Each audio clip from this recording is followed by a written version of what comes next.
Welcome to my channel Vardhini's authentic kitchen. ఈరోజు మన ఛానల్లో first recipe choco lava cakes ఎలా చేసుకోవాలి సింపుల్ ఇంగ్రీడియంట్స్తో చూసుకుందాం. ముందుగా 2 eggs తీసుకోవాలి. అలాగే డార్క్ కాంపౌండ్ కోడ్ D15 తీసుకున్నాను, మోర్డే కంపెనీది. ఇది నాకు 500 grams 125 రూపీస్ పడింది. వేరే కంపెనీస్ కూడా ఉంటాయి, ఆ కంపెనీస్ అనేవి కూడా తీసుకోవచ్చు. డార్క్ కాంపౌండ్ అని దొరుకుతుంది మీకు ఆన్లైన్లో, ఒకసారి సెర్చ్ చేయండి. అలాగే సిల్వర్ ఫాయిల్ కప్స్ మాత్రమే లావా కేక్స్కి తీసుకోవాలి. సో అవైతేనే బాగా యూజ్ అవుతాయి, నార్మల్ కప్స్ అనేటివి యూజ్ కావు. సో నెక్స్ట్ బటర్ అనేది మనం 75 grams యూజ్ చేస్తాము. డబల్ బాయిలింగ్ మెథడ్లో చాక్లెట్ అండ్ బటర్ వేసి డబల్ బాయిలింగ్ మెథడ్లో మెల్ట్ చేస్తాం పూర్తిగా. ఇలా మెల్ట్ చేసి ఒక 15 minutes మనం కూల్ డౌన్ చేసుకోవాలి ఈ బ్యాటర్ని. సో ఈ బ్యాటర్ కూల్ డౌన్ చేసుకున్న తర్వాత మనము దీంతో యూజ్ చేస్తాము. నెక్స్ట్ మైదా 38 grams తీసుకోవాలి. షుగర్ పౌడర్ షుగర్ యూజ్ చేయాలి.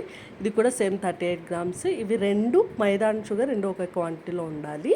మనకు ఈ ఇంగ్రీడియంట్స్తో మనం 5 వరకు చాకో లావా కేక్స్ చేసుకోవచ్చు. మనం డార్క్ కాంపౌండ్ అనేది 150 grams తీసుకుంటాము. సో డార్క్ కాంపౌండ్ అనేది ఎప్పుడు ఫ్రిడ్జ్లో పెట్టకూడదు, పెట్టున్నది యూజ్ చేయకూడదు. అండ్ బటర్ అనేది 75 grams యూజ్ చేస్తాము. డార్క్ కాంపౌండ్లో సగం బటర్ యూజ్ చేయాలి, అది కూడా జస్ట్ రూమ్ టెంపరేచర్లో మాత్రమే ఉన్నది యూజ్ చేయాలి. ఫ్రిడ్జ్లో ఉన్నా కూడా ఒక 2 hours ముందు బయట పెట్టుకొని డబల్ బాయిలింగ్ మెథడ్లో రెండు మెల్ట్ చేసి 15 to 30 minutes వరకు మనం కూల్ చేసుకున్నది యూజ్ చేసుకోవాలి. అలాగే ఇందులో యూజ్ చేసే ఎగ్స్ని మనం ఫ్రిడ్జ్లో నుంచి తీసి వెంటనే యూజ్ చేయకూడదు. రూమ్ టెంపరేచర్లో ఉన్నవి ఎగ్స్ మాత్రమే యూజ్ చేసుకోవాలి. అండ్ మనము మైదా అనేది 38 grams తీసుకున్నాము. అండ్ పౌడర్ షుగర్ అనేది కూడా మనం 38 grams, రెండు ఒకే క్వాంటిటీలో తీసుకుంటాము. సో మనం నార్మల్గా powder sugar or crystal sugar ఏదైనా యూజ్ చేయొచ్చు. నేనైతే పౌడర్ షుగర్ తీసుకున్నాను. ఈ సింపుల్ ఇంగ్రీడియంట్స్ మనం తీసుకున్న ఎగ్స్ని బీట్ చేసుకోవాలి ఫ్లఫీగా వచ్చేంత వరకు. బీటర్ లేని వాళ్ళు విస్కర్తో విస్క్ చేసుకోవచ్చు, బట్ చాలా టైం ప్రాసెస్ పని అవుతుంది. సో అందుకే బీటర్ ఉంటే బెస్ట్ అని నేను సజెస్ట్ చేస్తాను. బీటర్తో బాగా ఫ్లఫీగా ఆఫ్ వైట్ కలర్ వచ్చేంత వరకు, ఎల్లోయిష్ పోయి ఆఫ్ వైట్ వచ్చేంత వరకు బాగా నీట్గా ఫస్ట్ ఆర్ 2 స్పీడ్లో మనము బీట్ చేసుకోవాలి నీట్గా. మీకు అర్థం అవుతుంది అప్పుడే బీట్ చేస్తున్నప్పుడు కలర్ ఏ కలర్ వస్తుంది. మనకి ఎగ్ని బాగా బీట్ చేసుకున్న తర్వాత మనం షుగర్ అనేది యాడ్ చేసుకొని బీట్ చేసుకోవాలి. మొత్తం షుగర్ని వేసేసుకోవచ్చు. హ్యూజ్ క్వాంటిటీలో ఉన్నప్పుడు మాత్రమే 2-3 batches కంటే 2-3 సార్లు వేసుకోవాలి. ఒకసారి వేసుకొని బీట్ చేసి రెండోసారి వేసుకొని బీట్ చేయాల్సి వస్తుంది. కొంచెమే ఉంది కాబట్టి నేను మొత్తం వేసేస్తున్నాను.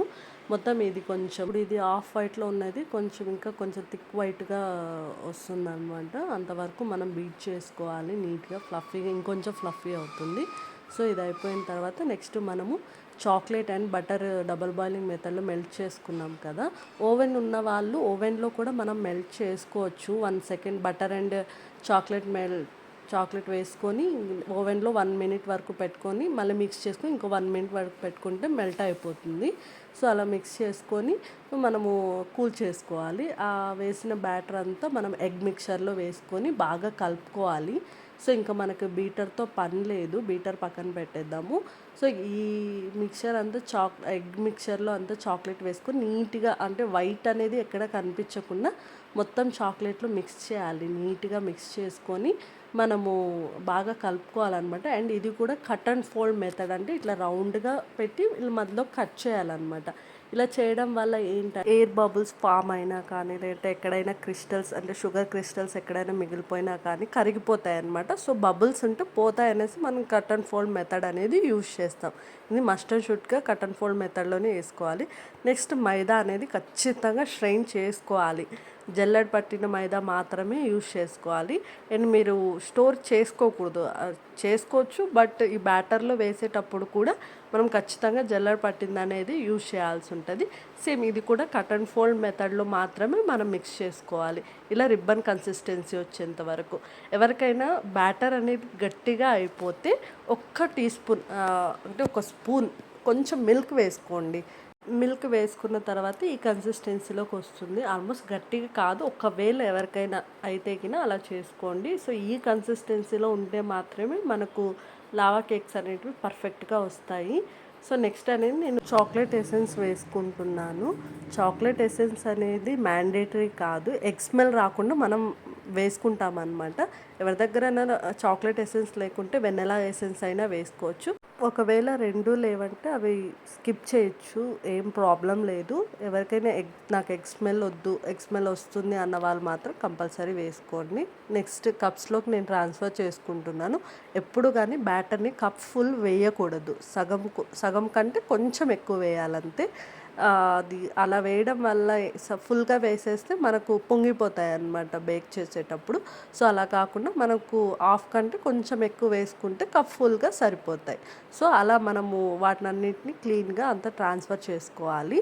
సో, ఇంకో విషయం ఏంటంటే మనం దీంట్లోకి ఇవన్నీ మిక్స్ చేసుకునేటప్పుడు మనం ఓవెన్ ఆర్ స్టవ్ మీద ప్రీహీట్ అనేది పెట్టుకోవాలన్నమాట. ఓవెన్‌లో అయితే 220 డిగ్రీస్‌లో 10 మినిట్స్ వరకు ప్రీహీట్ చేసుకోవాలి. స్టవ్ మీద అయితే హై ఫ్లేమ్‌లో ఒక 10 మినిట్స్ వరకు ప్రీహీట్ చేసి పెట్టుకోండి. బ్యాటర్‌ని అంతా కప్స్‌లోకి ట్రాన్స్ఫర్ చేసుకున్న తర్వాత మన దగ్గర ఉన్న డార్క్ కాంపౌండ్ కానీ లేదంటే చాకో చిప్స్ కానీ పైన గార్నిషింగ్‌గా వేసుకోవచ్చు. సో, టేస్ట్ అయితే చాలా బాగుంటుంది. ఈ రెసిపీ అనేది ఫస్ట్ టైం చేసే వాళ్ళకు కూడా ఖచ్చితంగా పర్ఫెక్ట్‌గా కుదురుతుంది. ఒక్కసారి ట్రై చేసి చూడండి. ఇప్పుడు నేను ఆల్రెడీ ప్రీహీట్ పెట్టేసుకున్నాను 220 డిగ్రీస్‌లో 10 మినిట్స్. మీరు చూస్తున్నారు ఇది లాస్ట్ సెకండ్స్‌లో ఉందన్నమాట. సో, ఇది టైం అయిపోగానే నేను కప్స్ అన్ని దీంట్లోకి ట్రాన్స్ఫర్ చేయించుకొని మీకు చూపిస్తాను. ఒకసారి చూడండి. సో, టైం అయిపోగానే నేను కప్స్ అన్ని దీంట్లోకి ట్రాన్స్ఫర్ చేసుకున్నాను. చాలా హీట్గా ఉంది. సో, నేను ఒక్కొక్కటి దాంట్లోకి ట్రాన్స్ఫర్ చేసుకుంటాను. మీరు చూడొచ్చు నేను ఎలా పెట్టుకుంటా అనేది. సో, ఎవరికైనా యూజ్ అవుతుందని చూపిస్తున్నాను ఇది. ఓవెన్ ఉన్నవాళ్ళు ఒకవేళ ఎవరికైనా మీరు స్టవ్లో చేస్తుంటే మధ్యలో ఏదైనా మీ దగ్గర ఏది ఉంటే అది డైరెక్ట్గా పెట్టేయకూడదు. ఎప్పుడు మధ్యలో ఏదైనా ప్లేట్ కానీ లేదంటే స్టాండ్ కానీ పెట్టి దాని మీద ప్లేట్ పెట్టేసి ఈ కప్స్ అన్ని అరేంజ్ చేసుకోవాలన్నమాట. డైరెక్ట్గా పెట్టేస్తే కింద కాలిపోతుంది. సో, ఎప్పుడు కానీ ఏదైనా చేసేటప్పుడు డైరెక్ట్గా పెట్టకూడదు. ప్రీహీట్ అనేది ఏదైనా స్టాండ్ పెట్టి చేసుకోవాలి. ఆ స్టాండ్ మీద ప్లేట్ పెట్టి కప్స్ అన్ని అరేంజ్ చేసుకోవాలి. సో, ఇది ఫైనల్గా మనం ఎన్ని మినిట్స్ చేసుకోవాలంటే సేమ్ 220 డిగ్రీస్లో నేను 8 మినిట్స్ టైం సెట్ చేసుకుంటున్నాను. మీరు స్టవ్ మీద అయినా హై ఫ్లేమ్లో 8 మినిట్స్ పెట్టుకుంటే సరిపోతుంది. మనం 8 మినిట్స్ తర్వాత చూస్తున్నాము లావా కేక్స్ అనేవి ఎంత పర్ఫెక్ట్గా వచ్చాయో ఒకసారి చూడండి. సో, మీరు కూడా ట్రై చేయండి. మీకు కూడా ఇంతే పర్ఫెక్ట్గా వస్తాయి. ఫస్ట్ టైం ట్రై చేసినా కూడా స్టవ్ మీద చేసిన ఇంతే పర్ఫెక్ట్గా వస్తాయి. మీరు ట్రై చేయండి.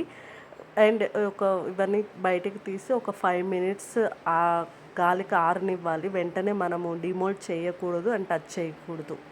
సో, 5 మినిట్స్ కూల్ చేసుకున్న తర్వాత ఇప్పుడు టేస్ట్ చూద్దాము. ఒకసారి తీసుకొని ఒకసారి చూడండి. మీకు ఆ టెక్స్చర్ పైన హార్డ్గా లోపల ఎంత స్మూతీగా వస్తుందో మీరు ఒకసారి చూడండి. చూస్తున్నారా లోపల లావా కనిపిస్తుందా మీకు? సో, వేడివేడిగా తింటే చాకో లావా కేక్ అనేది చాలా అంటే చాలా టేస్టీగా ఉంటుంది. ఒక్కసారి ట్రై చేయండి. మీ లైఫ్లో మర్చిపోలేరు. ఇంత సింపుల్గా అనిపిస్తుంది మీకు. ఒకసారి ట్రై చేసి టేస్ట్ చేయండి. టేస్ట్ చేసి నాకు కామెంట్ చేసి చెప్పండి చేసాము ఈరోజు ట్రై చేసాము అని. నేను వెయిట్ చేస్తుంటాను. సో, ఒక్కసారి మీకు కూడా ఇంతే పర్ఫెక్ట్గా వస్తుంది. ఏమన్నా డౌట్స్ ఉంటే నాకు కామెంట్ సెక్షన్లో అడగండి. ఖచ్చితంగా చెప్తాను, నేను రిప్లై ఇస్తాను. So, this is my first video. ఖచ్చితంగా అందరూ చూసే ప్రతి ఒక్కరూ ట్రై చేస్తున్నారు అనుకుంటున్నాను.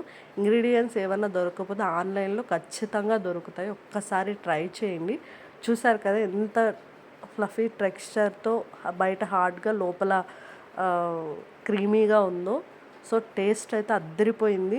మీరు కూడా ట్రై చేసి టేస్ట్ చూస్తారని నేను కోరుకుంటున్నాను. సో, చూసే ప్రతి ఒక్కరూ లైక్ చేయండి, షేర్ చేయండి.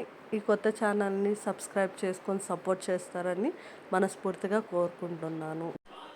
Thank you for watching. మీకు ఈ వీడియో నచ్చినట్లయితే లైక్ చేయండి, కామెంట్ చేయండి, షేర్ అండ్ సబ్స్క్రైబ్ చేయండి.